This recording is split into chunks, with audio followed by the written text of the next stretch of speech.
حمزہ ناصر official Islamic channel کو like subscribe کریں۔ ایک روایت میں آتا ہے کہ اللہ لیلۃ النصف من شعبان کی 15ویں رات کو آسمان دنیا پہ اپنی رحمتوں سے جلوہ گر ہوتا ہے اور فرماتا ہے کوئی رزق مانگنے والا میں اس کی جھولیاں بھر دوں، ہے کوئی مغفرت طلب کرنے والا میں اس کے گناہ معاف کر دوں، ہے کوئی مجھ سے عافیت مانگنے والا میں اس کو عافیتوں سے نواز دوں، ہے کوئی فلاں چیز مانگنے والا ہے کوئی فلاں چیز مانگنے والا، اس کی رحمتیں آواز دیتی ہیں اور یہ آواز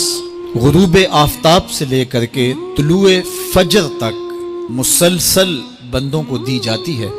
اور بندے اس کے حضور اگر دستے طلب دراز کریں، اپنی جھولی پھیلائیں، تو اللہ تعالیٰ ان کو ان کے مانگنے سے بھی زیادہ عطا فرماتا ہے۔ حمزہ ناصر آفیشیل اسلامک چینل کو لائک سبسکرائب کریں۔